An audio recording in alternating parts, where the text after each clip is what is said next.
4:51, magandang umaga. Araw na po ng Lunes, 21 ng Nobyembre 2016. Sa ngalan po ni Kuya Daniel Razon, ako po si Jules Riao. Ako naman si Angela Lagunzal. Narito na ang mga humahataw na balita. Ilang biktima ng aksidente sa iba't ibang bahagi ng bansa nirespondihan ng UNTV News and Rescue Team. Pangulong Rodrigo Duterte nakaharap sa unang pagkakataon si Russian President Vladimir Putin.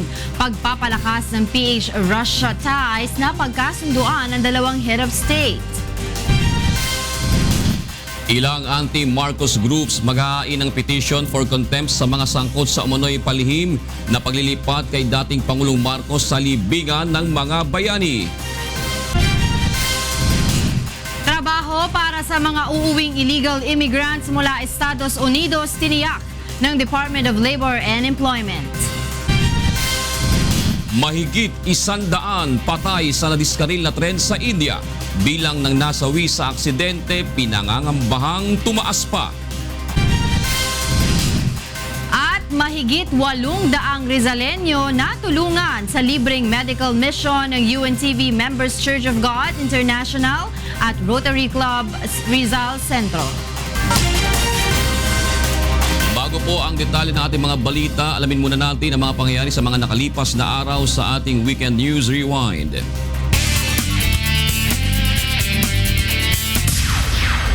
Mahigit 100 participants mula sa Region 6, 7, 8 at Negros Island Region ang dumalo sa isinagawang Visayas-wide Labor Summit sa Cebu noong Biyernes. Dito pinag-usapan ang ilang labor and employment issues kabilang na ang pagpapahinto sa endo o contractualization at regularization sa mga manggagawa.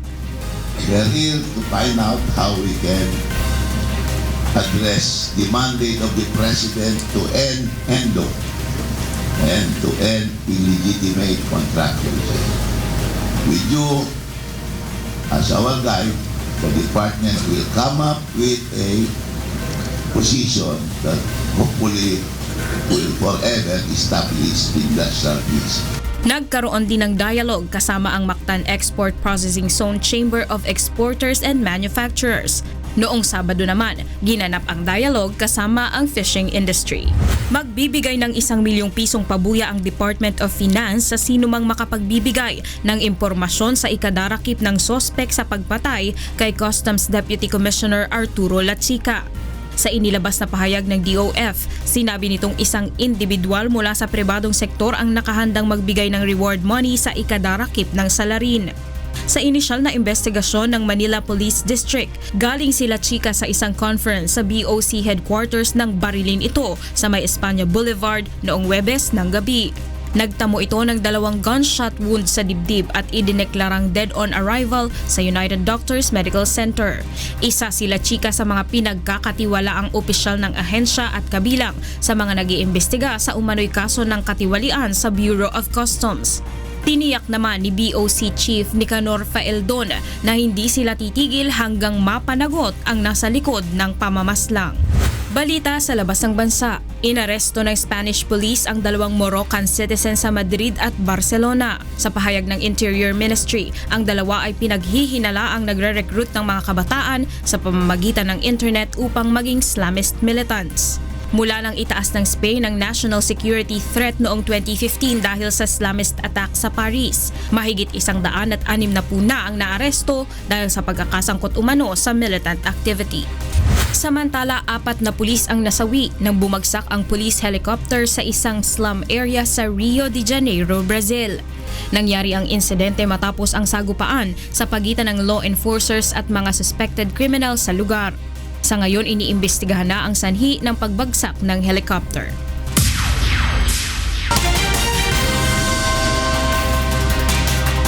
Nirespondihan ng UNTV News and Rescue Team ang aksidente sa motorsiklo sa Bacoor City, Cavite. Narito ang hataw na balita ni Guillermo Dumaran. Tinulungan ng UNTV News and Rescue Team ang driver ng motorsiklo na naaksidente sa Barangay Molino 4, Bacoor City, Cavite kagabi. Naabutan pa ng grupo na nakaupo sa bangketa ang biktima na kinilalang si Adam Florante. 39 anyos na nagtamo ng sugat sa iba't ibang bahagi ng katawan. Agad naman itong nilapatan ng pangunang lunas ng grupo. Kwento ni Adam, papalabas siya ng Elisa Home Subdivision nang biglang siningitan ng isang kotse dahilan upang mawalan siya ng kontrol sa manibela at sumemplang. Matapos bigyan ng first aid ay tumanggi na ang biktima na magpadala sa ospital at nagpumilit na umuwi sakay pa rin ng kanyang motorsiklo. Guillermo Maran, UNTV News and Rescue, Cavite. Tinulungan ng UNTV News and Rescue Team ang isang lalaking sugatan matapos tumalon sa sinasakyang motorsiklo upang umiwas sa pagbangga ng isang sports utility vehicle. Narito ang hataw na balita ni Marlon Abique. Mga galos sa magkabilang paa ang tinamo ng 21 anyos na driver ng motorsiklo matapos maaksidente sa Lahog, Cebu City kahapon ng madaling araw. Kinilala ang biktima na si Sunday Aliones, residente ng Tongkay, Toledo City. Ayon kay Sunday, nakahinto siya sakay ng motorsiklo sa may tabi ng Veterans Drive nang makitang babangga sa kanya ang isang sports utility vehicle. Agad siyang tumalon sa motor upang makaiwas habang bumangga naman sa kanyang sasakyan ng SUV. Nilapatan ng pangunang lunas ng UNTV News and Rescue ang mga tinamong sugat ni Sunday. Samantalang dinala naman ng Emergency Medical Service o EMS ang driver ng kotse sa pinakamalapit na ospital. Nangako naman ito na sasagutin ang pinsala sa nabanggang motorsiklo. Marlon Abique, UNTV News and Rescue, Cebu. Tiniyak ng Department of Labor and Employment o DOLE na may mga trabahong naghihintay para sa mga undocumented Filipino sa Estados Unidos na babalik ng bansa bago manungkulan si incoming US President Donald Trump. Pinangangambahan ng marami ang pagpapatupad ng crackdown sa mga illegal immigrants sa Estados Unidos sa pag-upo sa pwesto ng bago nitong Pangulo sa January 2017. Ayon kay Labor Secretary Silvestre Bello III, maliit lamang na porsyento sa nasa 4 na milyong Pilipinong naninirahan sa Amerika ang maaapektuhan ng crackdown dahil karamihan sa mga ito ay legal resident na. Maghahanda ang DOLE para kung totoo man na i-deport sila. Konti lang naman yan, hindi naman 3 million eh. Kasi yung 3 million, lahat-lahat na yan. Siguro ang mga Pilipino undocumented, siguro malaki na 200,000 may gito. Sa iba pang balita, inaasahang maglalabas na ngayong linggo ang Department of Justice ng subpoena para kay Senator Laila De Lima. Ito ay para sa preliminary investigation ng kagawaran kaugnay sa umano'y pagkakasangkot ng senadora sa illegal drug trade sa New Bilibid prisons nung ito ay kalihim pa ng DOJ. Bukod kay Senator De Lima, 5 iba pa ang ipinapasabpina upang humarap din sa investigasyon ng Justice Department. Samantala, nakatakdang humarap sa pagdinig ng Senado sa Miyerkules ang suspected drug lord na si Kerwin Espinosa kaugnay na pagkakapatay sa kanyang ama na si Albuera Leyte Mayor Rolando Espinosa Sr. Ayon kay Senator Panfilo Lacson, chairman ng Committee on Public Order and Dangerous Drugs, mahalaga ang sasabihin ni Kerwin lalo na't may mga ipinangalan ng personalidad ang kanyang ama sa Blue Book at Pink Book nito. Kabilang na dito ang isa umanong senador na umano'y protektor ng droga. Samantala, bukas naman si Senator Laila De Lima sa planong imbitahan si Kerwin sa Senate probe, ngunit hindi na siya magugulat kung sasabihin nitong protektor siya ng drug syndicate. Matatandaang noong Biyernes ay nakabalik ng bansa si Kerwin matapos itong sunduin ng ilang opisyal ng PNP sa Abu Dhabi kung saan ito naaresto. Pinag-aaralan ng Interagency for Traffic o IACT ang pagbabawal sa mabagal na funeral procession sa mga pangunahing lansangan sa Metro Manila. Ito ay upang makatulong sa pagpapaluwag ng trapiko. Sa ilalim ng naturang panukala, kapag nakalabas na sa funeral parlor ang convoy, dapat na itong sumunod sa normal traffic speed at rules gaya ng isang normal na motorista. Ayon sa Metropolitan Manila Development Authority, nakikipag-ugnayan na sila sa funeral services industry upang makatulong sa pagpapatupad ng naturang traffic scheme. Posibleng magkaroon ng bahagyang paggalaw sa presyo ng mga produktong petrolyo ngayong linggo. Sa pagtaya ng oil industry players, posibleng bumaba ng 5 hanggang 10 sentimos ang halaga kada litro ng diesel. Maaari namang tumaas ng 5 centavos ang presyo ng gasolina habang wala namang inaasahang paggalaw ng halaga ng kerosene.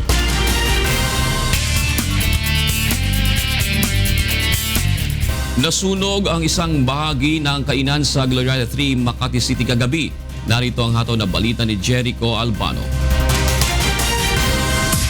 Mag-alas 8 kagabi nang masunog ang duct system ng isang restaurant na nasa unang palapag ng Glorieta 3 sa lungsod ng Makati.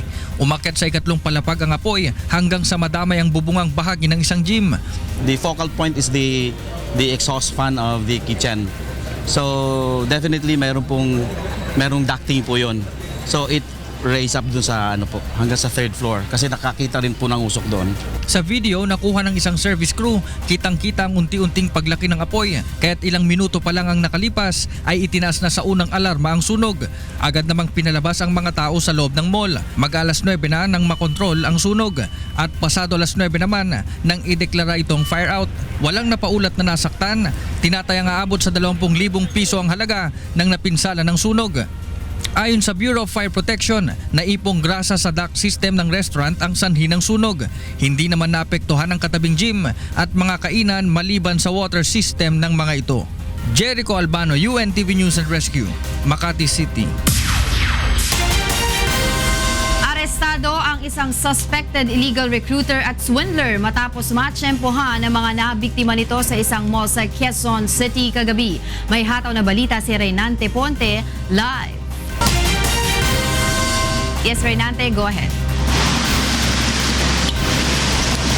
Yes, Angela, nasa kustodiya na ng Quezon City Police District Station ng Batasan Hills ang isang lalaking suspected swindler at illegal recruiter matapos mang biktima ng mga teenagers sa Quezon City. Nakilala ang suspect na si Joseph Alcantara, 24 anyos na tubong Iloilo. Ayon sa ilang nagreklamo kay Joseph, nagpakilala umano itong talent manager ng mga TV networks at nagre-recruit ng mga talents. Dagdag nila dahil dadalhin daw sila sa TV studio para mag-intermission number at mag-extra sa mga shows at bibigyan pa raw sila ng cellphone at jacket pag natanggap sila. Dahil sa mapang-akit na mga salita ng suspect, nahikayat niya ang kanyang mga biktima na pawang mga teenager na grupo ng mga mananayaw. Mabilis naman sila nga nagtiwala at hiningan sila ng pera ng 180 pesos at pati laptop at cellphone ay pinagtiwala din sa kanya. Nagkasundo din sila na magkikita sa isang mall para pumunta sa TV station, ngunit hindi sumipot ito. Pasado alas 7 kagabi nang makita nila ang suspect sa mall at dito na nila hinabol, kinorner at binugbog ito. Aminado naman na Angela ang suspect na nabenta niya na ang mga nakuhang gamit sa mga biktima dahil wala raw umano itong pera. Sa ngayon nga, Angela, hindi na rin nag-aksaya ng panahon ng mga nabiktima at agad nang nakipag-ugnayan sa presinto para masampahan ng kaukulang kaso si Joseph Alcantara. Yan, police report. Balik sa iyo, Angela. Maraming salamat sa iyo, Reynante Ponte, live na nagulat mula sa Quezon City. Samantala, para sa mga balita sa labas ng bansa, narito ang ating kasamang si Monica Viralio. Hey Monica, good morning. Hi Angel, good morning. Here are the news from different parts of the globe. Authorities are still investigating as to what have caused the deadly train mishap in India on Sunday, which left scores dead and hurt. Diwash Rai has the news. जब एक भारतीय express train रविवार की सुबह उत्तरी उत्तर प्रदेश में पटरी से उतर गई, कम से कम 107 लोग मारे गए थे और 150 से अधिक घायल हो गए। अधिकारियों को आशंका है कि जहां पे बचे हुए लोगों में से और मृतक की संख्या बढ़ सकता है। वो खड़बड़ करने लगा एकदम से, सर जो है मैं लड़ा लगा छत में, उसके बाद पता नहीं क्या हुआ, गाड़ी पलटे लगी तो हम लोग 5 नंबर डिब्बे में रहे, बच गए जो है मैंने तो जो है दरवाज़ा खोला जाए खुल भी नहीं करे, बाहर निकल के आए कोई तरीके से, तो उसके बाद देखा तो जो है पूरी गाड़ी से ध्वस्त रही एकदम से ख़त्म। 4-5 आदमी हमारे जो है लापता हैं। पुलिस अधिकारियों ने अभी भी जांच कर रहे हैं कि 14 डब्बे में 500 लोगों के लेके जाने वाली ट्रेन को अचानक ट्रैक से बाहर जाने का वजह क्या हो सकता है। अधिकारियों कहता है कि ट्रैक किस हालत में थे उनकी जांच कर रहे हैं, लेकिन इस घटना को कारण पता लगाने से पहले इसको और आगे देखना जरूरत है। ये रेलवे का दुर्घटना 2005 से सबसे दुखद घटना है, जब एक ट्रेन चट्टान से कुचल गया था और दूसरी नदी में गिर गए थे। हर घटनाओं में 100 से ज़्यादा लोग मारे गए थे। भारत की उच्च रेलवे प्रणाली दुनिया में चौथा सबसे बड़ा है। राज्य सरकार हर दिन 7,000 यात्री ट्रेन और 20 लाख लोगों की नौका सहित 11,000 ट्रेन को चलाता है, लेकिन इनका कमज़ोर सुरक्षा के साथ हर साल हजारों लोगों दुर्घटना पर मारा जाता है। सुरेश प्रभु, भारत के रेलवे मंत्री, एक ट्विटर पर कहता है कि दुर्घटना के कारण के विषय में छानबीन करेंगे और जिम्मेदारी के साथ सबल संभव कार्य के साथ प्रभावित यात्रियों को क्षतिपूर्ति की प्रत्याभूति करेंगे। दिवस राय, यूएनटीवी समाचार और उतार, मुंबई, Bharat. Indonesia searches for 15 missing fishermen after its vessel capsized following a collision with a Vietnamese cargo ship in the Java Sea. Indonesia's National Disaster Mitigation Agency says its boat was carrying 27 people when the incident happened off Tuban, East Java province. 12 people were evacuated safely following the collision, with 2 people sustaining serious injuries. The Vietnamese cargo ship MV Thaison that transports tapioca flour was on the way to Indonesia's second largest city, Surabaya. Meanwhile, heavy snow closed highways and left drivers stranded on roads across several areas in North China on Saturday. A cold front has swept through North China's Inner Mongolia Autonomous Region starting on Friday, bringing heavy winds and snow. The snow piled up, reaching depths of at least 20 centimeters and covering local highways in the city of Holingol. Many highways and expressways in northeast China's Liaoning and Heilongjiang provinces were closed due to icy roads. Heavy snowfall over the past week in Xinjiang has seen snow accumulate as deep as 1 meter in mountainous regions. And those are the news from around the world this morning. Back to Angel. Thank you, Monica. Samantala, puntahan natin ating mga kasama sa Radio La Verdad 1350, sila Attorney G, Beth at Jocas. Naka-beast mode kaya sila? O anong mode ang meron naman ito? Morning. Happy mode. Good morning. Good morning, White Lady. White Lady. White Lady? White Sita Lady. Angel. Sita Angel. White Lady talaga. Oo. Puti yan eh. Puti. Hello. Kamusta kayong tatlo? Complete kayo? Yes. Oh, magaling ka na, Ate Hindi Beth. pa. Hindi pa. Ano Sige, lang hawaan naging mo sakit si niya? Tito Jocas. Dito Joe gusto ko niya umabsent Hindi to. tatalab Joke yan. lang. Hindi tatalab. Ano ka ba, Angel? Nung Thursday under the weather, not feeling well yan. Ano ka ba? Okay. Susunod si Attorney Gino. Sige, maraming salamat. Narito mga dapat abangan sa ikalawang paghataw ng mga balita. 4 na siklista na bumangga sa isang kotse sa Bulacan, tinulungan ng UNTV News and Rescue Team. Pangulong Rodrigo Duterte nakaharap sa unang pagkakataon si Russian President Vladimir Putin. Pagpapalakas ng PH-Russia ties na pagkasunduan ng dalawang head of state. Ilang anti-Marcos groups maghahain ng petition for contempt sa mga sangkot sa umano'y palihim na paglilipat o kay dating Pangulong Marcos sa libingan ng mga bayani. Masusing investigasyon sa umano'y korupsyon sa Energy Regulatory Commission o ERC ipinag-utos ni Pangulong Duterte. At BOC Transformers at Malacanang Kamao nananatiling team to beat sa UNTV Cup Season 5 matapos mapanatili ang malinis na record. At yan po mga dapat abangan sa ikalawang paghataw ng mga balita. Ako po si Atty. George Erwin Garcia. Ako si Beth Santiago. At ako naman si Jose Castigador Jr. Balik sa inyo, Kuya June at Angel. Maraming salamat, Attorney G, at yung pong unang paghataw ng mga balita ng araw po ng Lunes, 21 ng Nobyembre 2016. La la la la.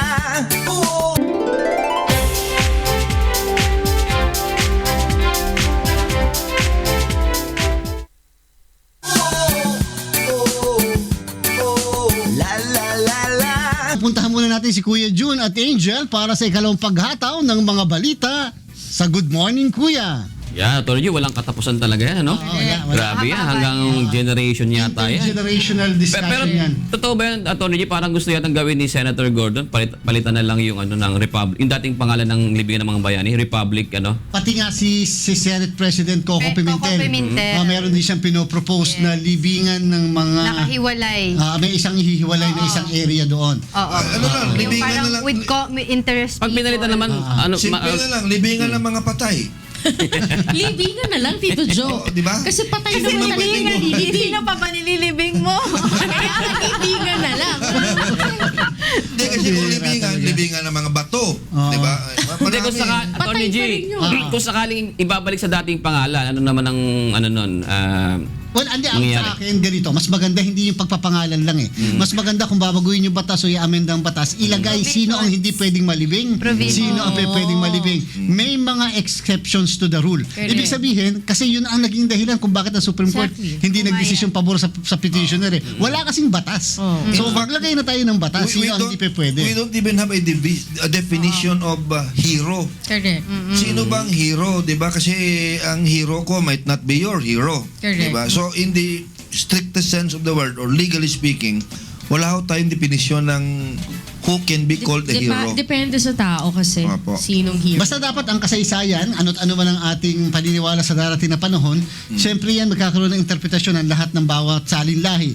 Ang kasaysayan depende sa nagsusulat at depende sa naniniwala. Ang importante, hindi na mauulit yung yugto o parte ng ating kasaysayan na napakadilim. Di ba? Hindi na dapat mangyari yon sapagkat nagising na tayo doon sa mga pangyayari. Never again. Yes. Oo. Pero one last lang tanong kay Attorney G. Legally, Attorney G, kasi kanina tinatanong ko rin to kay Kong Erin, doon sa yung ginawa sa pagpapalibing, di ba supposedly meron pang 15 days at sinasabi nga nila itong desisyon ay it's not yet final and executory. So, meron bang paglalabag na nangyari doon sa nangyari? Kanina nung nagsimula kami, ang sabi ko nga, from the legal point of view kasi, maaaring may rason na sila. Dahil bakit? Sapagkat na-dissolve na kasi yung TR automatically once na-dissolve, kahit may MR, unless i-reinstate ng Korte Suprema yung TRO, yung TRO na-dissolve na, so anytime pwede na talaga maglibing. Propriety-wise, yun lang ang problema. Ang problema, from the moral point of view, maaaring hindi tama. Bakit? Sana hinintay na nga lang yung 15 days. So yun yung naglalaba ngayon. Ano ba ang susundin natin, yung legal o yung medyo emotional at moral para naman doon sa mga nasaktan at merong hapdi sa kanilang damdamin. Pero Atty. wala pa namang bang nagpa-file sa Supreme Court noon? Ngayon araw yata. Parang magpapile sila ng contact. Ang ginawa yata ng mga tutol sa libing ni Marcos, sa libingan ng mga bayani, nag-file na sila ng manifestation noon that they are going to file a motion for reconsideration. Ngayong araw na yata nila ifa-file ang MR nila. So, paano yun? Ang problema, baka maging moot in academic. Academic na yun. Na nga, di ba? But then again, yung sinasabi nga ni Prof. George, had I been, kung kunyari ako, membro ako ng Marcos family, I would have waited na lang for the MR to be filed and for the Supreme Court to dismiss it and then for the decision to become final and executory bago ko ipalibing. And I can do it also in the same manner na ginawa nila last Friday. Hindi ko i-announce publicly ang petsa. Ang problem kasi dyan, pagka yung mismo nakialam, hindi na yung pamilya. Baka si President kung hindi yung Pangulo na nakialam. Baka siya na yung umutos. Wala ka magagawa rin pagka Pangulo na nag-utos. Out of course, dinideny lang spokesperson niya, hindi niya alam. Pero sabi naman ni Chief PNP Ronald, alam niya. Di ba? Ito, sigurado alam natin. Magsisimula na tayo. Okay. Let's get it on. Magandang umagang muli mga sambahay. Araw na po ng Lunes, 21 ng Nobyembre 2016. Narito na po ang ikalawang paghataw ng mga balita. 4 na siklista na bumangga sa isang kotse sa Bulacan tinulungan ng UNTV News and Rescue Team. Pangulong Rodrigo Duterte nakaharap sa unang pagkakataon si Russian President Vladimir Putin. Pagpapalakas ng PH Russia ties na pagkasunduan ng dalawang head of state. Ilang anti-Marcos groups maghahain ng petition for contempt sa mga sangkot sa umano'y palihim na paglilipat kay dating Pangulong Marcos sa libingan ng mga bayani. At masusing investigasyon sa umano'y korupsyon sa Energy Regulatory Commission o ERC ipinag-utos na ni Pangulong Rodrigo Duterte. Sa detalye po ng mga balita, tinulungan ng UNTV News and Rescue Team ang 4 na siklista sa Bulacan matapos mabangga sa isang kotse kahapon. Narito ang ato na balita ni Nestor Torres. Nerespondihan ng UNTV News and Rescue Team ang aksidente sa MacArthur Highway sa Barangay Tikay, Malolos, Bulacan, pasado 1:00 ng hapon kahapon. Sugatan ang 4 na siklista matapos bumangga sa isang kotse na biglang tumawid ng kalsada. Gasgas sa magkabilang tuhod at braso ang tinamo ni Raymar Corpesa, 19 anyos, habang ang magtiyuhin na si Lito Jeffrey Gatchalian, gayon din si Joseph Francisco, 22 anyos, ay nagtamo ng sugat sa iba't ibang bahagi ng katawan. Agad namang nilapatan ang mga ito ng pangunang lunas ng UNTV News and Rescue Team. Kwento ng isa sa mga siklista, biglang tumawid ang isang kotse habang binabagtas nila ang MacArthur Highway. Kasi maraming sasakyan na nakapila dyan kanina. Akala ko traffic lang. Then bigla pong bumulaga yung kotse dito. Tumama po yung braso ko. Tapos yun, bigla na lang po akong tumalsik sa bike ko. Depensa naman ng babaeng driver ng kotse, hindi niya napansin ang paparating na mga siklista. Samantala, matapos lapatan ng pangunang lunas ng grupo ang mga biktima, ay dinala na ang mga ito sa Bulacan Medical Center. Sinagot naman ng driver ng kotse ang pagpapagamot sa mga siklista. Nestor Torres, UNTV News and Rescue, Bulacan. Magkatuwang na tinulungan ng UNTV News and Rescue Team at Metro Care Rescue ang 5 biktima ng hit and run sa Caloocan City. May hataw na balita si Maki Libradilla live. Yes, Maki, go ahead. Yes, Angela, naabutan ng UNTV News and Rescue Team ang 5 biktima ng hit and run dito sa EDSA, Caloocan, mag-aalauna kaninang madaling araw. Nakahandusay at hindi makagalaw si Alma Bonifacio dahil sa matinding sakit na nararamdaman sa kanyang likuran. Kaya naman dahan-dahan siyang inilagay sa backboard at isinampas sa sasakyan kasama ang 2 pang nagtamo naman ng injuries sa mga braso at paa. Nilapatan din ang paunang lunas ng Metro Care Rescue ang mag-inang sina Pilita Taay at Babes Antaay na idinadaing ang pananakit ng likod at ulo. Ayon sa opisyal ng barangay, magpapagasolina sana ang mga biktima na saktong papunta rin sa ospital para ipatingin si Babes Ann dahil sa sakit na hypokalemia. Nang banggain ng pampasaherong jeep ang sinasakyan nilang tricycle.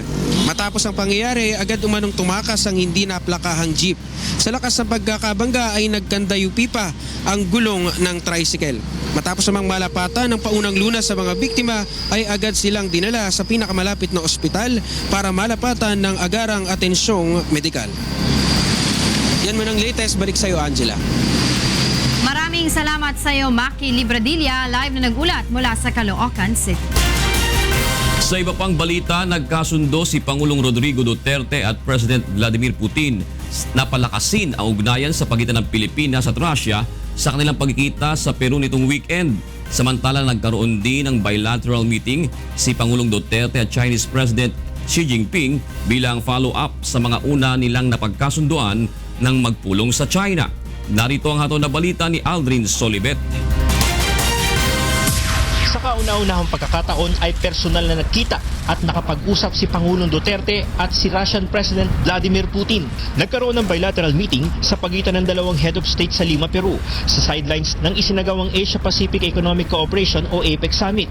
Ipinahayag ni Pangulong Duterte ang kasiyahan na makilalang idolo nito at sinabing inirerespeto ang uri ng pamamalakad ni President Putin. Tinalakay naman ng 2 leader ang pagpapalakas sa bilateral ties sa pagitan ng Pilipinas at Russia sa ekonomiya, seguridad at defense. Napagkasunduan din ng pagsasagawa ng high-level meeting at consultation sa pagpapalakas pa ng ugnayan sa pagitan ng 2 bansa. Samantala, nagkaroon din ng bilateral meeting si Pangulong Duterte at Chinese President Xi Jinping. Ito ang ikalawang pagpupulong sa pagitan ng 2 pinuno. Ayon kay Department of Foreign Affairs Perpecto Yasay Jr., ang China ang humiling ng naturang pagpupulong kung saan napag-usapan ang pagpapabilis sa implementasyon ng mga proyektong napagkasunduan ng mga ito sa pagbisita ni Pangulong Duterte sa China noong Oktubre. Aldrin Solibet, UNTV News and Rescue, Lima, Peru. Nakatakdang maghain ngayong araw ng petition for contempt sa Korte Suprema sina dating Bayan Muna Representative Nery Colmenares, Satur Ocampo at ilang martial law victims laban sa pamilya Marcos. Ito ay dahil sa umano'y lihim na paglilibing kay dating Pangulong Ferdinand Marcos sa libingan ng mga bayani noong Biyernes sa kabila ng mga apelang nakasampa laban dito sa Supreme Court. Matatandaang binawi na ng Korte ang status quo ante-order kasabay ng inilabas na desisyon noong November 8. Ngunit nitong nakaraang linggo, naghain ng mosyon ang ilang petitioner upang ipagpaliban sana ang libing habang hinihintay ang magiging desisyon ng Korte sa kanilang motion for reconsideration. Samantala, pinaghahandaan na ng National Capital Regional Police Office o NCRPO ang inaasahang malawakang kilos protesta na ilulunsad sa Metro Manila bilang pagtutol sa pagpapalibing kay dating Pangulong Ferdinand Marcos sa libingan ng mga bayani. Ayon kay NCRPO Director General Oscar Albayalde, hindi nito pipigilan ng pulisya dahil inirerespeto nila ang freedom of assembly. Gayunman, pinapayuhan ang mga ralista na magsagawa ng kilos protesta sa maayos at mapayapang paraan upang walang maging problema. Samantala, hinigpitan na ng Philippine Army ang seguridad sa libingan ng mga bayani sa Taguig City. Noong Biyernes, nagulat ang sambayan ng Pilipino nang isagawa ang Marcos Burial. Libo-libo ang nagtipon sa People Power Monument sa EDSA Shrine upang kundinahin ang hakbang na ito ng pamilya Marcos. Samantala, hindi pipigilan ng Malacanang ang sinumang nagnanais na magprotesta o maghain ng reklamo laban sa ginawang paglilibing kay dating Pangulong Ferdinand Marcos sa libingan ng mga bayani. Ayon sa Malacanang, karapatan ito ng mga mamamayan. Malaya rin ang sinuman na magtipon at sama-samang ipahayag ang kanilang saloobin o opinyon. Samantala, sa ika-25 ng Nobyembre, alas 4 ng hapon, nakatakdang muling magtipon ang mga anti-Marcos protesters sa iba't ibang dako ng Metro Manila gaya ng Luneta, Liwasang Bonifacio, Menjola at Makati. At sa iba pang balita, pinaiimbestigahan na ni Pangulong Rodrigo Duterte ang umano'y korupsyon sa Energy Regulatory Commission o ERC kasunod ng pagpapakamatay ng isang executive nito na si Atty. Francisco Villa Jr. kamakailan. Nagpakamatay umano si Villa dahil sa pamimilit sa kanyang aprubahan ang mga kontrata ng ERC kahit walang proper bidding. Ayon sa Malacanang, walang sacred cow sa isasagawang investigasyon at titiyaking mananagot ang sino mang sangkot sa mga umano'y irregularidad at katiwalian sa komisyon. Samantala, desidido din si Energy Secretary Alfonso Cusi na malaman ang katotohanan sa mga napaulat na katiwalian at aligasyon ng korupsyon sa ahensya. Posibleng hindi pa malagdaan ngayong taon ang joint permanent ceasefire sa pagitan ng pamahalaan at National Democratic Front of the Philippines dahil marami pang mga bagay na dapat na isaalang-alang ayon kay GPH Peace Panel Chairman Secretary Silvestre Bello III. Narito ang hatol na balita ni Gladys Tawabi. Naniniwala si Government Peace Panel Chairman and Labor Secretary Silvestre Bello III na ang Joint Permanent Ceasefire ang tutuldok sa ilang dekada ng hidwaan sa pagitan ng pamahalaan at Communist Party of the Philippines, New People's Army, National Democratic Front of the Philippines o CPP-NPA-NDFP. Ngunit ayon kay Bello, sa ngayon ay hindi pa sila handang lagdaan ang naturang kasunduan dahil marami pa na kailangang isaalang-alang. Hindi pa kami ready to sign yung joint ceasefire na yan dahil may mga definition of terms pa na kailangan magkaroon ng consensus. Kaya halimbawa, what could be considered as a hostile act? O yung bang collection of revolutionary tax, hostile act yun. Ganon. What could be considered as buffer zone? Ayun. How do you monitor compliance and implementation of the joint ceasefire? Paliwanag ng GPH Peace Panel Chief, magkakaroon ng signing of agreement kaugnay sa joint permanent ceasefire kapag natapos ng pag-usapan ang mga mahahalagang issue at magkaroon ng consensus. Nakatakdang talakayin ng magkabilang panig ang iba pang nakapaloob dito sa third round ng peace negotiation na isasagawa sa ikatlong linggo ng January 2017. Actually, wala pang nagkaroon ng agreement. We have initial agreements on procedures muna, no? Pero yung substantive agreement, yung social and economic reforms, yan ang tatalakayin sa third round. Pag nagkaroon ng consensus dyan, madali-dali na yung remaining two, yung political and constitutional reform, and then yung end of hostilities and disposition of forces.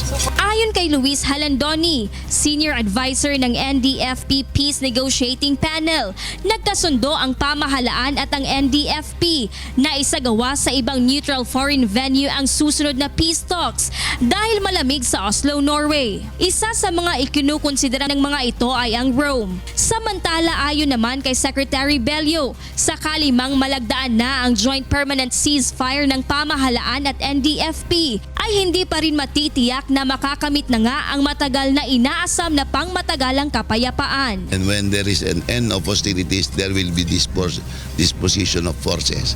Then we have a final peace agreement. But that is not to say that that is a guarantee of a final lasting peace. Dahil kailangan pa rin na i-address natin yung sanhi, the root causes of the armed conflict. Gladys Tuwabi, UNTV News and Rescue, Cebu. Tampok sa 2 linggong Farm Tourism Expo sa Indang, Cavite ang iba't ibang produkto at mga kagamitan na direktang mabibili sa mga lumahok na farmers organizations at cooperatives sa Farmers to Buyers Trade Fair. Narito ang hataw na balita ni Randy Forastero. Binuksan na kahapon ng 14-day Farm Tourism Expo sa Farmers Park sa Indang, Cavite. Hindi bababa sa 200 farmers organizations at mga kooperatiba mula sa iba't ibang panig ng bansa ang lumahok sa F2B o Farmers to Buyers Trade Fair na tatagal hanggang sa 3 ng Disyembre. Tampok dito ang kanilang mga produkto, mga kagamitan at iba pang teknolohiya o serbisyo na inaalok sa merkado. Layo ng Farm Tourism Expo na ma-expose ang mga local farmer sa mga domestic at foreign buyer. Mapalalakas din ito ang kanilang entrepreneurial skills at maiwasan ang panloloko ng mga trader.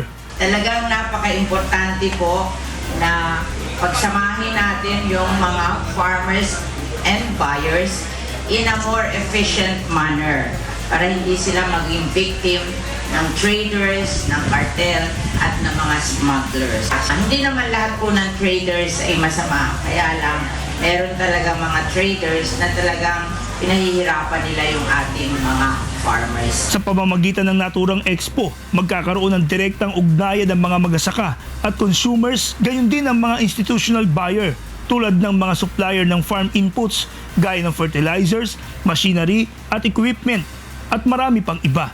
Samantala, plano namang magtayo ng farm school sa Cavite upang mas mapalawak pa ang kaalaman ng mga magsasaka.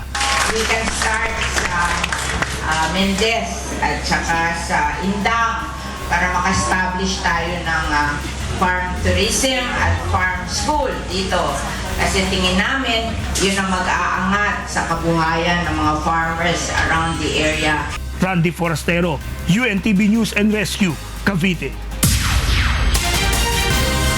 Para naman sa mga balita sa labas ng bansa, naritong muli ang ating kasamang si Monica Veradio. Monica, go ahead. Thanks again, Angel. Here are the news from different parts of the world. South Korean prosecutors have formally indicted a friend of President Park Geun-hye and 2 former aides in a corruption scandal engulfing her administration. Park's friend Choi Soon-sil and former presidential aide An Chong-boom are charged with abuse of power in pressuring conglomerates to help raise 77.4 billion won on behalf of 2 non-profit foundations. Prosecutors also indict a second former presidential aide, Jong Ho-seong, with leaking classified information to Choi. Seoul Central District Prosecutor's Office head Lee Yong-ryol says his team believes Park had an accomplice role in the case, but adds she cannot be indicted because she has constitutional immunity. U.S. President-elect Donald Trump over the weekend met candidates for cabinet positions who he thinks are talented people that can help him make America great again. James Buntuyan has the news. U.S. President-elect Donald Trump, together with VP-elect Mike Pence, sat down with various potential cabinet members last weekend for intensive transition team meetings. On Saturday, Trump met with retired Marine General James Mattis, who is considered a strong contender for Defense Secretary or another high-ranking job.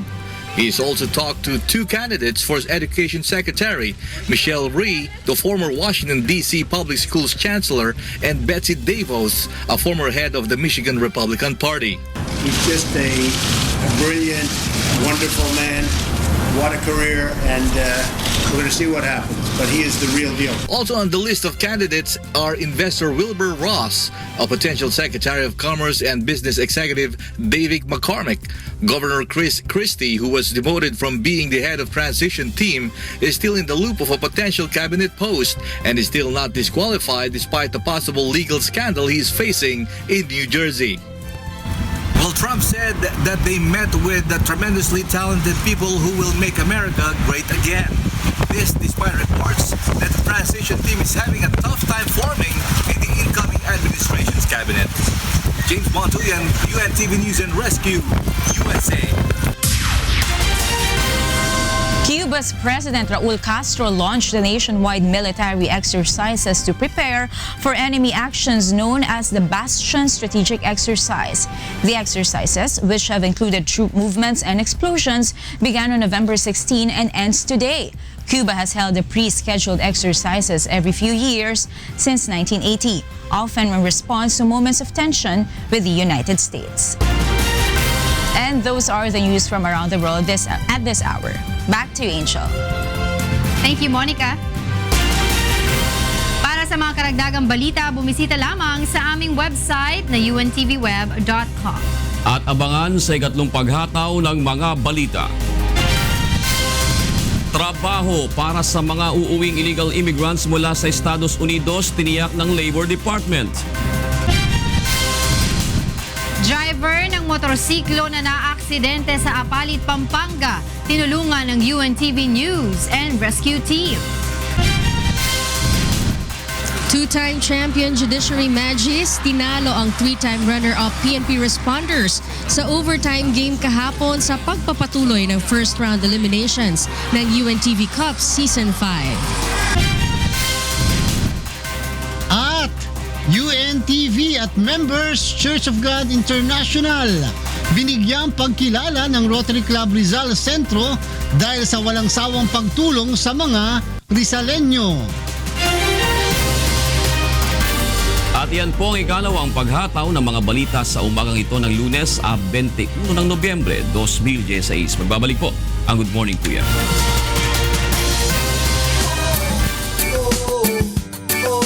La la la la.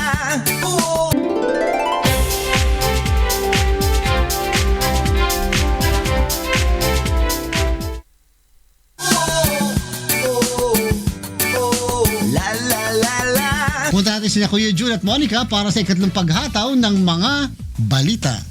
Si Tatay Ruben kasi, pagbigyan natin, may tanong siya. Tungkol na naman dito sa paglilibing na ito, di ba tapos. Sabi niya, kung sakasakali daw ba na halimbawa naging final na yung decision ng Supreme Court, halimbawa iba na presidente after 6 years, pwede daw bang baguhin yon ng decision ng presidente na ipahukay uli yung... Pwede. Pwede? Pwede. Everything is political na. Political na. Kasi ang nag-utos nito ay ang Pangulo. Yes. So the President can even tomorrow pwede niyang baguhin yan kahit may Supreme Court decision allowing it. Kung nagbagong isip niya kunyari pagdating niya galing Peru, hindi ilipat niyo yan. Pwede yan. That can be done, of course. Okay. Thank you very much, Attorney Jocas. Justice Jocas. Joe Trump. Presidente Joe Trump. Oo. Maraming salamat, Attorney, at dyan sa huntahan, dyan sa Radyo La Maraming Verdad, salamat. 13:50. Magandang umaga po muli. Araw na po ng Lunes, November 21, 2016. Tayo po ay sabayang napapakinggan sa Radyo La Verdad, 13:50, ang UNTV Radio. Sa mga suki po natin sa Facebook, live po tayo ngayon, at maging sa ating pong untvweb.com via live streaming, pati na po sa ating pong UNTV mobile application. Narito na po ang ikatlong paghataw ng mga balita. Trabaho para sa mga uuwing illegal immigrants mula sa Estados Unidos, tiniyak ng Labor Department. Driver na motorsiklo na naaksidente sa Palit, Pampanga, tinulungan ng UNTV News and Rescue Team. Two-time champion Judiciary Magis, tinalo ang three-time runner-up PNP Responders sa overtime game kahapon sa UNTV Cup Season 5. At UNTV at Members Church of God International binigyang pagkilala ng Rotary Club Rizal Centro dahil sa walang sawang pagtulong sa mga Rizalende. Sa detalye po ng balita, binigyan ng paunang lunas ng UNTV News and Rescue Team ang sugatang motorcycle rider na naaksidente sa Apalit, Pampanga kagabi. Narito ang hataw na balita ni Joshua Antonio. Nirespondihan ng UNTV News and Rescue Team ang motorcycle accident sa Barangay Sulipan, Apalit, Pampanga pasado alas 9 kagabi. Nadatnan ng grupo na walang malay ang biktima na kinilalang si Francisco Mariano, 48 anyos. Nagtamo ito ng gasgas sa iba't ibang bahagi ng katawan at malaking hiwa sa kaliwang paa nito. Katuwang din ng UNTV News and Rescue Team ang grupo ng mga biker sa pagtulong sa biktima. Agad na inassess ng grupo si Mariano at kaagad na binigyan ng pangunang lunas. Matapos bigyan ng first aid ay kaagad itong dinala sa Jose B. Lingad Memorial Regional Hospital gamit ang ambulansya ng Barangay San Vicente para sa karagdagang atensyong medikal. Ayon sa mga nakakita sa aksidente, mabilis ang takbo ng motorsiklo habang binabaybay ang MacArthur Highway nang biglang mawalan ng kontrol sa manibelang driver, sanhi ng pagsemplang nito. Joshua Antonio, UNTV News and Rescue, Pampanga. Sa iba pang balita, tiniyak ng Department of Labor and Employment o DOLE na may mga trabahong naghihintay para sa mga undocumented Filipino sa Estados Unidos sa babalik sa bansa bago manungkulan sa incoming US President Donald Trump. Narito ang hataw na balita ni Gladys Tuabi.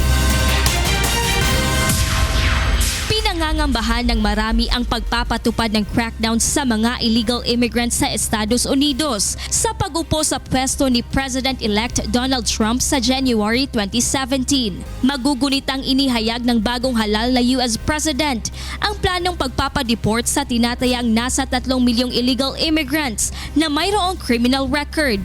Kasunod nito ay ang panawagan ng pamahalaan sa mga undocumented Filipino na umuwi na lamang ng bansa. Tiniyak naman ng Department of Labor and Employment na may trabahong naghihintay para sa mga magdedesisyong bumalik na ng Pilipinas. Sobra-sobra ang naghihintay na trabaho sa kanila kasi kausap ko yung BPO, yung mga call centers, they need more than 300 to 1 million workers. Oo. No cause, wala alarm. Ayon pa kay Labor Secretary Sylvester Bello III, maliit lamang na porsyento sa nasa 4 na milyong Pilipinong naninirahan sa Amerika ang maaapektuhan ng crackdown dahil karamihan sa mga ito ay legal resident na. Siyempre, maghahanda ang DOLE para kung totoo man na i-deport sila.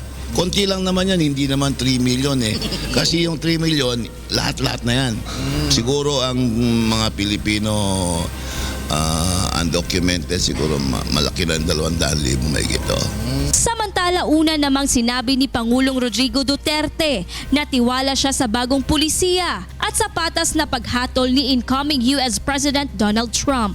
I trust in his judgment and that he would be fair and treat in the matter of the treatment of illegal immigrants. I cannot talk for the illegals because whether President is Trump or anybody else, for that matter, an illegal is always illegal.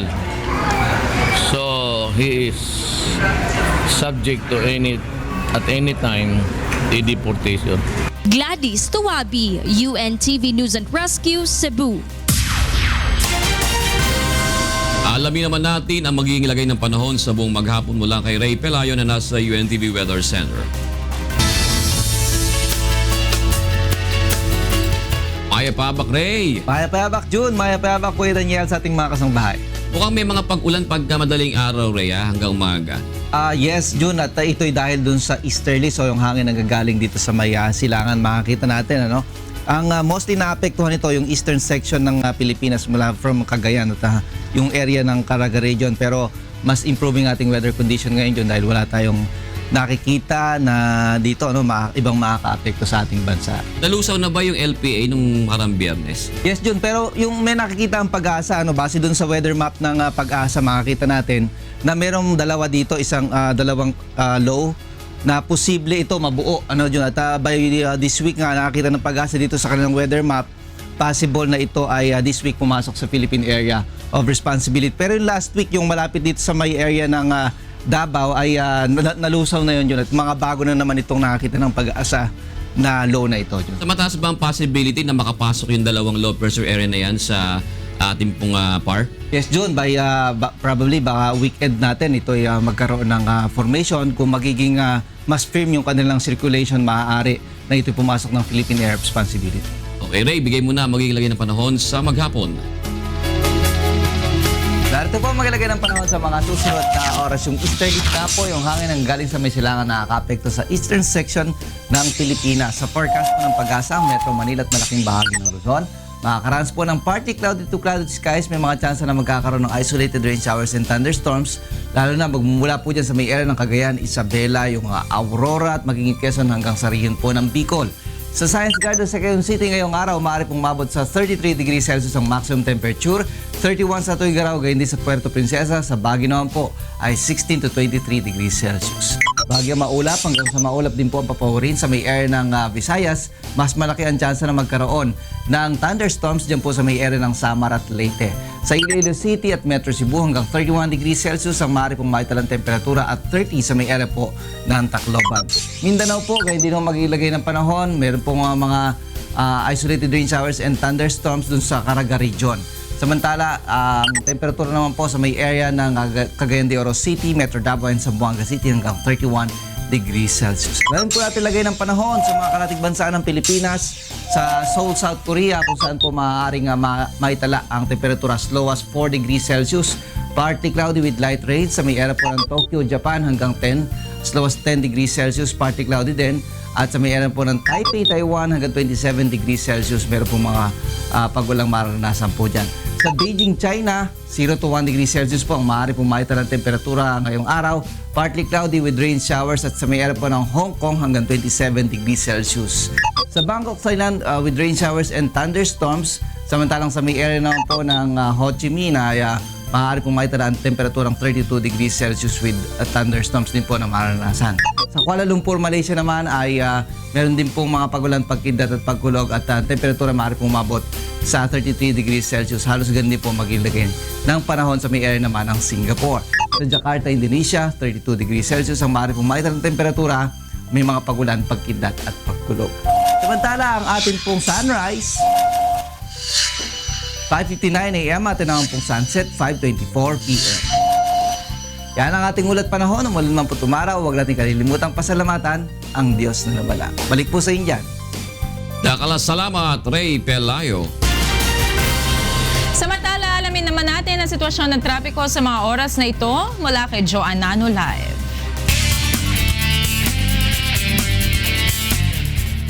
Yes, Joanne, magandang umaga.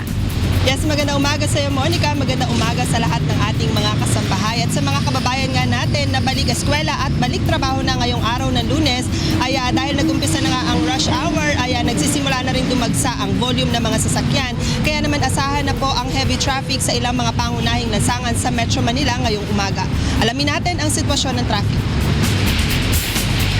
Sa mga patungo po sa may EDSA Kamuning, kung kayo po ay magmumula dito po sa may bahagi ng North Avenue, ay mabigat na po ang sitwasyon ng trapiko dahil po sa bulto ng mga sasakyan na bumabiyahe na po sa mga oras na ito. Kung makikita nga po ng ating mga kasambahay, dito lamang po kung kayo po ay patungo dito sa may EDSA Quezon Avenue, ay talagang mabigat na po ang sitwasyon ng traffic.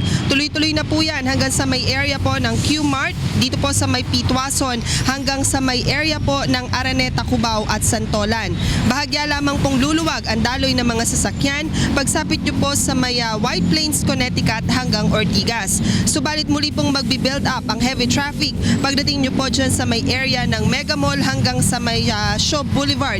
Moderate traffic naman po ang mararanasan ng ating mga motorista at mga commuter dito naman po sa may bahagi ng Reliance. Samantala, para naman po dun sa mga daraan dito sa may EDSA Northbound, ang malaking bahagi po ng EDSA Northbound ay magiging light to moderate pa po ang daloy ng mga sasakyan. Liban na lamang po dito sa may area ng FB Harrison, dito po sa may Taft Avenue hanggang Magallanes. Sa mga oras po na ito ay moderate to heavy na po ang sitwasyon ng trapiko sa mga area po na yan. Samantala, silipin naman po natin ang ilan po sa ating mga live traffic points. Unahin po natin ito pong sa may Techno Hub Commonwealth Avenue. Ang mga sasakyan po na makikita nyo sa inyong mga television screen, ito pong mga patungo po dito sa may area po ng Fairview, ay wala pa pong masyadong magiging problema sa mga oras na ito dahil magiging maluwag at tuloy-tuloy po ang kanilang pagbiyahe. Subalit ang kabilang bahagi po ng kalsada dito po sa may westbound area, sa atin naman pong mga motorista at mga commuter na patungo po dito sa may area ng Philcoa, ay medyo bahagya na pong mabigat ang sitwasyon ng traffic sa may lugar po na yan. Samantala sa may Recto Avenue, Manila naman po tayo, ito pong mga sasakyan na patungo po sa may area ng Divisoria, ay sa mga oras na ito ay light traffic situation pa po ang mararanasan ng ating mga motorista, habang ang kabilang bahagi naman po ng kalsada dun po sa mga patungo ng Legarda ay magiging maluwag at tuloy-tuloy po ang daloy ng mga sasakyan sa mga oras na ito. Monica, muli nga nating ipinapaalala sa lahat ng ating mga motorista na batay nga sa naging anunsyo noong nakaraang linggo ng Metropolitan Manila Development Authority, simula ngayong araw ay bubuksan na nga sa mga motorista itong Campo Aguinaldo para dun sa ating mga pribadong mga sasakyan. Ngunit hindi dyan kasali yung mga motor, ano? At maaaring makipag-ugnayan sa tanggapan ng MMDA o di kaya sa mismong AFP ang ating mga motorista na nagnanais na makadaan dito. So ginawa nila ito para nga mapaluwag itong EDSA, gayon din yung C5. So yung mga sasakyan na maaari lamang na dumaan sa loob ng kampo ay kailangan na mag-apply ng gate pass. Sila yung mga manggagaling dito sa EDSA patungo ng C5, gayon din yung mga manggagaling naman ng C5 palabas ng EDSA. At sa pagtaya nga ng MMDA, tinatayang nasa 200 mga pribadong sasakyan yung inaasahan nila na mababawas na dumaraan sa EDSA sa oras na nabuksan na itong Campo Aguinaldo sa mga motorista. Pero ang kanilang paalala, ito ay magiging limitado lamang simula ngayong Desyembre at tatagal lamang hanggang sa January 15. At Monica, muli nga nating pinapaalala na dahil ngayon ay araw ng Lunes, bawal po sa ating mga lansangan ang mga sasakyang may plakang nagtatapos sa 1 at 2 simula ngayong alas 7 ng umaga hanggang mamaya pong alas 8 ng gabi. At yan muna ating gabay sa kalsada ngayong umaga. Balik sa iyo, Monica. Maraming salamat, Joanano. Live na nag-uulat mula sa Quezon City. Ang mga balita naman sa iba't ibang panig ng bansa ang ihatid sa atin ni Victor Cosare live mula sa Davao City sa ating Balitang Prom Day. Maayong buntag, Victor. Maayong buntag, June. Maayong buntag kang Kuya Daniel. Og una sa mga Balitang Prom Day. Nagpahimangno ang PNP Calabarzon sa mga nagtag-iya og establishmento sa maong rehiyon nga siguraduhong adunay igong seguridad ang ilang dapit, ilabi na karong bare months kung diin gilauman ang pagtaas sa kriminalidad. Ang detalye gikan kang Sherwin Kulubong. Pinag-iingat ng PNP Region 4A ang mga nagmamay-ari ng mga establishmento, money changer at mga bangko sa Calabarzon ngayong papalapit na ang holiday season. Busod ito ng pinangangambahang pagtaas ng krimen pagpasok ng buwan ng Disyembre, kung saan ay tatala ang pagtaas ng kaso ng mga robbery hold-up at carnapping. Sa datos ng Pro4A, Disyembre noong nakarang taon, 114 ang naitalang insidente ng carnapping sa buong rehiyon. 582 kaso naman ang kaso ng robbery at theft. Maganda tayo itong baka itong holiday na to, ito yung take advantage ng mga criminals. Diyan yung mga pickpocket, mga small crimes, di ba? Kaya bank robbery. Paalala pa ng PNP na tiyaking gumagana ang mga nakalagay na CCTV camera sa lugar at maglagay ng mga alarma na konektado sa mga istasyon ng pulis. Paigtingin yung kanilang security, wag silang maging complacent sa security nila na continuous ang coordination nila sa mga local police. Tiniyak naman ng PNP na nakahanda ng kanilang security measures laban sa mga mapagsamantala. Sherwin Kulubong, UNTV News and Rescue, Laguna. Gidasig sa Rizal Police Provincial Office ang mga lider sa matag barangay o lokal nga pulis sa maong rehiyon na padayon nga makihiusa sa kampanya batok sa ilegal nga droga. Si Jenica Cruz alang sa maong balita. Paigtingin pa ng mga regional police office ang kampanya laban sa illegal drugs sa mga lalawigan alinsunod sa direktiba ng hepe ng pambansang pulisya. Sa second phase ng War Against Drugs ng Philippine National Police, magkatuwang ang pulisya at ang mga opisyal ng barangay sa pagtugi sa mga drug suspect. Sa Oplan Double Barrel Alpha ng PNP, kabilang na sa tokhang operations ang mga paaralan, opisina, pabrika at maging ang entertainment industry. Kaugnay nito, pinulong ng Rizal Provincial Police ang mahigit 100 barangay captain sa lalawigan kasama ang mga police station commander o mga hepe ng local police. Ito ay ginagawa namin dahil dapat pag-implement namin ng Project Double Barrel Alpha, ito po yung paghahanap noong mga user at saka pusher na wala sa listahan na hindi pa sumurrender. So katulong namin yung mga barangay captain. Kailangan namin na mag-usap-usap para parehas yung implementation. Magkasundo kami sa pag-implement ng Double Barrel Alpha. Ayon pa kay Police Senior Superintendent Adriano Enong, Acting Director ng PNP Rizal, layon din itong makatulong ang bawat puno ng barangay sa pagsuyod sa mga nasa drug watch list na hindi pa rin sumusuko. Marami pa. Kasi ito ngayon susuyuri na eh. Ibig sabihin, ang sinabi ko nga sa kanila dapat purok by purok o tinatawag sitio by sitio. Batay sa ulat ng Philippine Drug Enforcement Agency o PDEA, mas madami ang naitalang drug surrenderers sa mga barangay kaysa sa pulisya. Kaya malaking bagay ang pagiging aktibo ng barangay sa pagtuwang sa kampanya kontra iligal na droga. Jenica Cruz, UNTV News and Rescue, Taytay, Rizal. Sa laing balita, posibleng makabot na sa Negros Occidental ang 5% nga organic farm conversion target ni ini sa sunod tuig. Ang balita gikan kang Lalaine Moreno. Yara sa 4.8% o masobra 16,000 ka hektarya ang organic farms ang Negros Occidental. Bangod sini nagasalig ang Department of Agriculture nga malabot sini ang 5% nga organic farm conversion sa 400,000 agricultural area sini sa madason nga tuig. We are targeting nga next year malabot na ang aton nga target nga 5% sa total nga agricultural land. Ginalauman man ang Negros Occidental ang 11 nga probinsya sa pungsod nga malabot ang organic farm target. Ang 5% nga target mandato sa Republic Act 10068 o Organic Agriculture Act of 2010 nga tuyo nga ipatuman ang organic agriculture sa pungsod. Agod malikawan ang paguba sang duta, paguba sang palibot, polusyon kag mahalungan ang ikaayong lawas sa mga pumuluyo. Ang ila area mangin agritourism. Gina-promote naton ang mga produkto nga organic. Samtang nagtaas naman sang 1 milyon ka piso ang kita sa mga mangunguma sa bag-o lang nagtapos nga 11th Organic Farmers Festival na ginhiwat sa Bacolod City.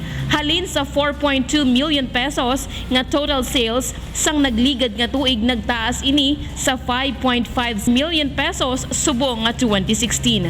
Lalaine Moreno, UNTV Balita kag Rescue, Negros Occidental. O gana ang kinatibukan sa atong mga balitang PROMD. Gikan diriya sa Davao City, balik diya sa Kauluhan, June. Daghang salamat, Victor Cosare. At para naman sa mga balita sa labas ng bansa, kasama natin si Angela Lagunzan.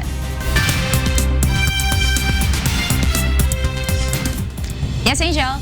Thank you, Monica. These are the news abroad. The Bolivian government announces permanent water rationing to counter the worsening water crisis in the country. Raquel Vasquez has the news. Los locales aumentan sus protestas en sus súplicas por el agua, ya que en las tres principales represas que abastecen de agua a la ciudad de La Paz, Bolivia, continúa secándose, lo que ha llevado a los recortes de agua programados sin precedentes. La presa principal, Ajuancota, es por el 1% de la capacidad, mientras que las otras dos presas están promedio 8%. El secado de las grandes presas ha sido acompañado por los desarrollos similares en los lagos de la zona en el país sudamericano terrestre. Como resultado, las autoridades bolivianas han declarado que el racionamiento del agua es una medida permanente para combatir su crisis. Según el ministro del Medio Ambiente, al menos 172 municipios que corresponden a la mitad del país y más de 125.000 familias sufren de una falta de agua. Residentes llevaron a ruedas para expresar sus frustraciones. Están haciendo a las autoridades para dejar el problema de hacer fuera de la mano e incluso tomaron al rehén el ministro boliviano para el agua, Rubén Méndez, en el centro comunitario de Fejuve antes que las fuerzas bolivianas policiales le liberen. Nosotros necesitamos agua, por ese motivo estamos bloqueando aquí. No hay agua desde el día lunes, martes, miércoles, jueves, viernes y la factura viene elevado, viene. Lunes de la noche ha habido 10 minutitos agua, ha habido pero agua sucia, amarilla y ahora esa agua sucia tenemos que tomar. Bolivia fue casa de dos guerras de agua, en 1999 y 2004, al final del que el control del agua fue manejado a las manos privadas al Estado. La ministra de Ambiente y Agua de Bolivia, Alexandra Moreira, ha criticado a proveedores de agua y dijo que deben ser sancionados por no activar medidas preventivas anteriores en el año. El presidente boliviano Evo Morales cree que el calentamiento global es culpa en la crisis del agua en el país. El cambio climático ha reducido los glaciares andinos de Bolivia entre los 30 y 50% desde los años 70. Según varias revistas científicas publicadas, muchos de ellos podrían desaparecer por completo en los próximos años. Raquel Vázquez, UNTV Noticias y Rescate, Bolivia. Angela Merkel has announced she wants to run for a fourth term as German Chancellor in next year's election. If re-elected, her responsibilities will include helping lead talks with Britain on its withdrawal from the EU, soothing tense relations with Turkey, and developing a relationship with Trump. Merkel has steered Europe's biggest economy through the financial crisis and has won respect internationally. But her decision last year to open Germany's borders to around 900,000 migrants, mostly from war zones in the Middle East, angered many voters at home and dented her ratings. Germany has no limit on the number of terms a chancellor can serve. By standing, Merkel could end up matching the 16 years in office of her former mentor, Helmut Kohl. In other news, car parkers in China's Chongqing municipality can literally pile up 12 cars on top of each other on a parking lot just spacious enough for two. The car parking Ferris wheel scans to decide which car goes where according to size allocation. It also allows reservation through mobile app booking, accommodates payment from in-car, ETC cards, and facilities position readjustment through a PLC Black technology. Each parking is done within 90 seconds. The Ferris wheel also boasts of siblings suitable for installation and operation fully underground or half under and half above the ground. We'd like it here as well. And those are the news abroad. Back to you, Monica. Thank you, Angela.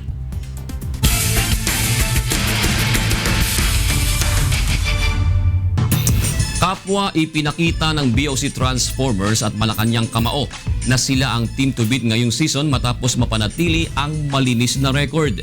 Samantala kinailangan naman ng extra minutes upang talunin ng two-time champion Judiciary Magis ang three-time runner-up na PNP Responders kahapon sa pagpapatuloy ng first round eliminations ng UNTV Cup Season 5. Narito ang hataw na balita ni Bernard Dadis.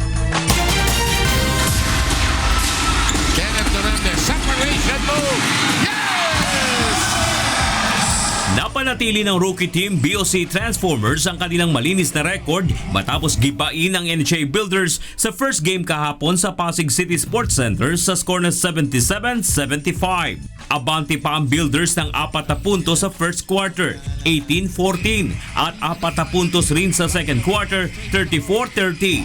Ngunit pagpasok ng third quarter, nakatabla na ang BOC 54-all hanggang sa umalagwa na sa pagtatapos ng last quarter.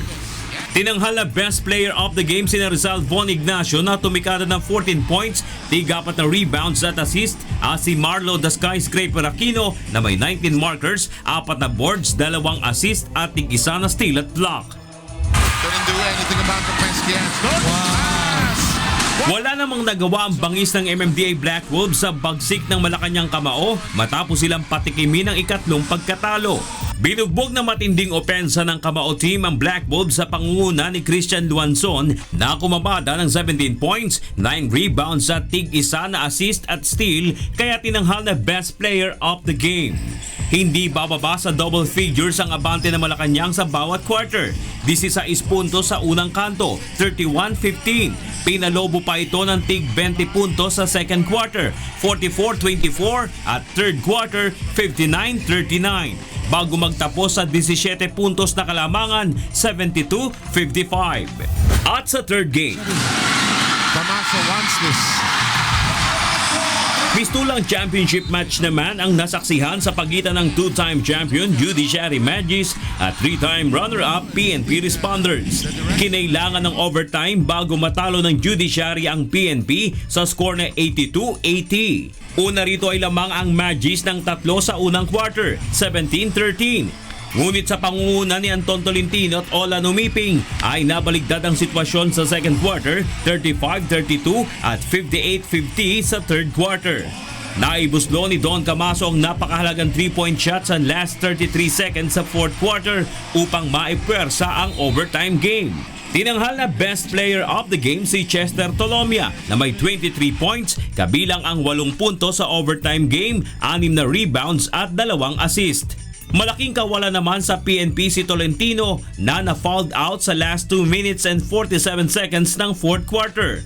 Sa kabila nito, nagrehistro ng 18 puntos si Tolentino at 24 points and 10 rebounds naman si Umiping. Dahil dito umangat sa 3-1 win-loss record ang Judiciary, samantalang 3-2 panalo-talo naman ang PNP. Matatandaan ang Judiciary Magis at PNP Responders ang nagsagupa sa finals ng Season 1 kung saan tinanghal na kampyon ng Judiciary sa Best of 3 series. Bernard Dadis para sa UNTV Cup Season 5. That's a 2.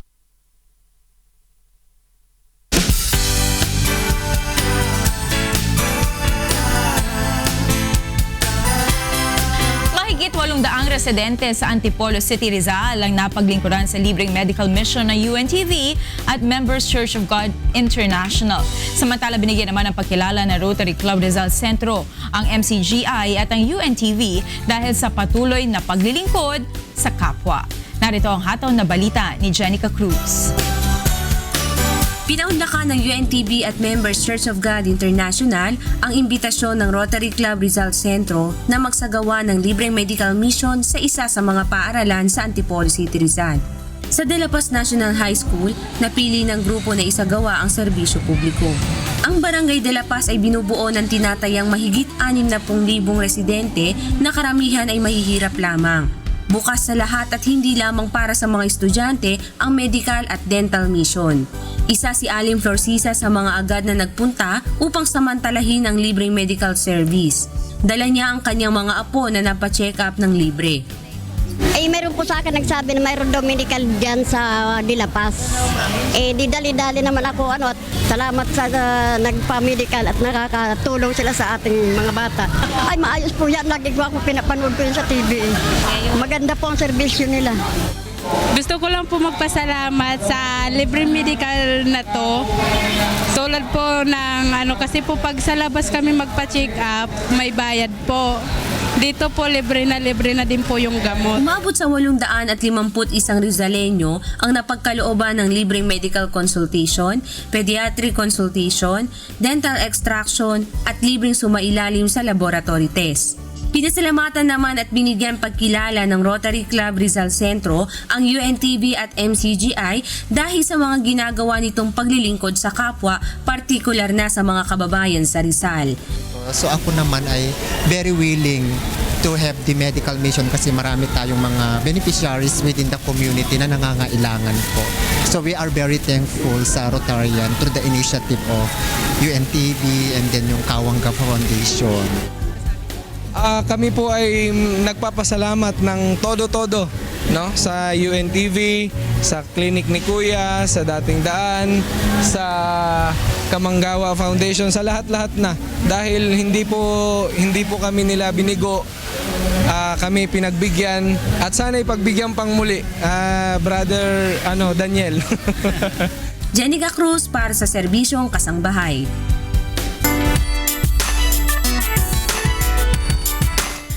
Itinuturing ng veteranang aktres na si Jackie Lu Blanco na life changer ang advocacy film na Isang Araw, Ikatlong Yugto. Alamin natin kung bakit sa hataw na balita ni Brian Evangelista. Alam mo, Baltasar, bagay na bagay sa yung apelyido mo. Masyado kang makata. Ang dami mong dakdak. Tignan lang natin kung saan naabot ang PC mo. Pero tinitiyak ko sa'yo, umpisa pa lang to ng bangungot mo din. Ito ang ilan sa mga eksena ni Miss Jackie Lu Blanco sa pelikulang Isang Araw. Gumaganap siya bilang Annette Nepales na asawa ng isang korap na mambabatas. Natutuwa ang veteranang aktres na nasundan ng Isang Araw the Movie Part 2 na aniya ay naging daan upang mamulat ang mata ng mga nalilihis ng landas.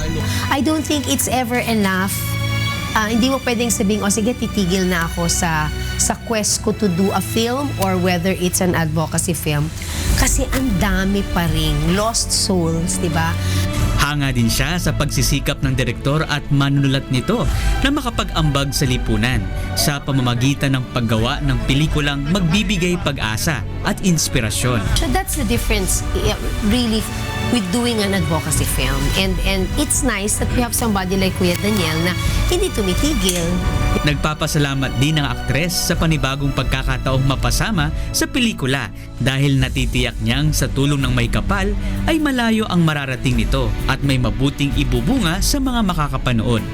Naluloka lang ako sa nangyayari sa character ko. Pero it's very interesting what will happen and sana we can touch more people, we can touch more lives. Nagpauna na rin siya ng pagbati para sa nalalapit na anibersaryo sa serbisyo publiko ni Kuya Daniel Razon. I pray that you continue to do the good that you always do and all the very best, all the love, all the happiness. Enjoy your day. Happy birthday. Brian Evangelista, UNTV News and Rescue, Philippines. Napakagaling na magaling talaga actress, si galing niya na kontrabida at saka maiinis ka sa kanya pag Oo nga. Kanina nga nung pinapanood ko, sabi ko kung ako sinasabihan niya, manliliit ako eh. Ang galing eh. Kaabang-abang yung... mawawala ang dignidad mo, no? Oo, parang tumatagos sa kaluluwa mo yung pag mga... sinabihan niya kaya yung SAP members. Interesting, pati yung character niya dyan sa Ikatlong Yugto. Basta abangan ng mga kasambahay natin yan. Meron pa kayo shooting, di ba? Meron pa. Sana, hopefully this week ma-pull off namin yung second part ng aming bakbakan. Hindi ka nagaganon. Hindi na. Tama na. Ibahin mo naman yung ganun mo, dapat. Oo, hindi naman duckhead. Iba naman. Parang yan eh. Pa-sideways naman. Di ba nung araw may ganon, yung nauso yung mga strat, di ba? Yung mga breakdance, yung mga ganon. Pinapractice ko na maging sideways pag gano'n. Abangan niyo po yan mga kasambahay. At para sa iba pang mahataw na balita, bumisita lamang po sa aming website, ang untvweb.com. At yan po ang mga hataw na balita ngayong araw po ng Lunes, November 21, 2016. Sa ngalan po ni Kuya Daniel Razon, ako po si Jun Suriao. Ako naman po si Monica Feral. Susunod na po ang programang Bawal ang Pikon, Get It Straight with Daniel Razon.